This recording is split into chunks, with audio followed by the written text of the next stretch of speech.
રાજકોટ મહાનગરપાલિકાના standing committee ચેરમેને Ambika ટાઉનશીપના લોકો માટે જણાવ્યું હતું કે હાલ તેઓને જે પ્રશ્ન સતાવી રહ્યો છે કે તેમને ત્યાં પાયાની સુવિધા નથી। તે વાતની ગંભીરતાને ધ્યાને લઈ રાજકોટ મહાનગરપાલિકા દ્વારા દિવાળી સુધીમાં તમામ પાયાની સુવિધા ઊભી કરવા માટે તૈયારીઓ કરી લીધી છે।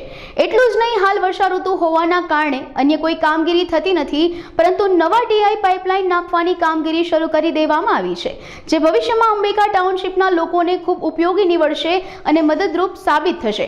વધુમાં તેઓએ જણાવ્યું હતું કે રાજકોટ મહાનગરપાલિકા દરેક રાજકોટના લોકોનું પૂરતું ધ્યાન રાખવા માટે કટિબદ્ધ છે અને તેમને પડતી મુશ્કેલીઓને દૂર કરવા માટે પણ હર હંમેશ પ્રયત્નશીલ રહેતી હોય છે। મારું નામ નયન સાહેબ, અંબિકા ટાઉનશીપ વિસ્તારમાં 11 નંબર વોર્ડમાં રહું છું। અમારે સાહેબ રોડ, રસ્તા, ગટર અને ભૂગર્ભ આવી પ્રાથમિક સમસ્યા છે। પ્રાથમિક સમસ્યાનું કોઈ પણ નિરાકરણ છે નહીં સાહેબ।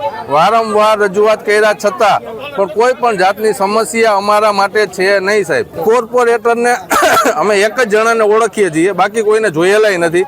ખરેખર તો આ બધું કોર્પોરેટર સાહેબનું જ કામ હોવું જોઈએ સાહેબ, પણ જ્યારે અમે મત દેવા જઈએ ત્યારે બધું વાવા જેવું હા એમ કરે, બાકી મત જેવા દેવાઈ જાય એટલે કામ પૂરું થઈ ગયું। આવું અમે સાહેબ અત્યાર સુધી મોદી સાહેબને હિસાબે બધાને મત આપેલા છે, પણ હવે પછી મોદી સાહેબનું અમે જોવાના નથી। પણ ત્યાંથી કરીને ભાજપ સરકારને એટલું કહેવાનું થાય છે કે આપણે ગુજરાતમાં એવું ન સમજતા, ગુજરાતમાં ભાજપ જ આવશે। હવે પછી તમે જો ધ્યાન નહીં દેવામાં આવે તો કોંગ્રેસ પણ આવી શકે છે સાહેબ। અમારી એક જ માંગ છે સાહેબ કે અમારા રોડ, રસ્તા, અમારી પ્રાથમિક જરૂરિયાત પૂરી કરો। પબ્લિકની એક જ માંગ છે, જેટલી પબ્લિક અહીં હતી, અહીંયા 1000 જણા ભેગા થયેલા હતા સાહેબ, પણ અત્યારે એક જ માંગ હતી કે આ પબ્લિકનું કાંઈક કામ હોવું થાય એના માટે। આ સમસ્યા ઓનલી ફોર 7 થી 8 વર્ષથી છે, કોઈ પણ જવાબ દેતા નથી। લોકોની સમસ્યાને વાચા આપવાનું કામ એક તો ઇલેક્ટ્રોનિક મીડિયા અને પ્રિન્ટ મીડિયા કરી રહ્યું છે।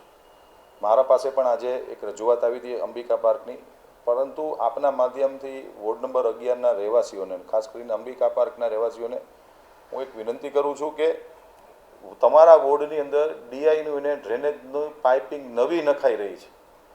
નવી નખાઈ રહેલી પાઇપિંગ એટલે કે ડીઆઈની પાઇપ જ્યારે નવી નખાતી હોય ત્યારે રોડથી 4 ફૂટ નીચે જાય છે।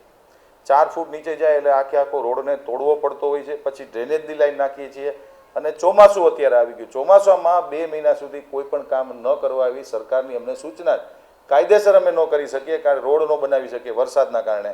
એટલા માટે આપને મુશ્કેલી પડી રહી છે। દિવાળી સુધીમાં તમારા વોર્ડમાં સંપૂર્ણપણે ડીઆઈનું નેટવર્ક પૂર્ણ થઈ જશે, ત્યારબાદ અમે 2 મહિનામાં રોડ પૂરા કરી દઈશું।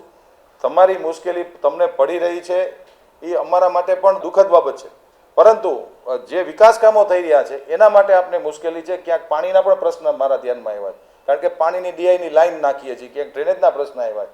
એટલે જ્યાં ડ્રેનેજનું ને ડીઆઈનું, જ્યાં નવી લાઈનોનું નાખવાનું સેટઅપ થતું હોય ત્યાં નાની મોટી આ પ્રકારની ફરિયાદો આવતી હોય છે, પણ અમે એ ફરિયાદને સોલ્વ કરવાના અત્યારે પણ પ્રયત્ન કરીએ છીએ, પણ પરમેનન્ટ સોલ્યુશન દિવાળી આસપાસ આવી જશે।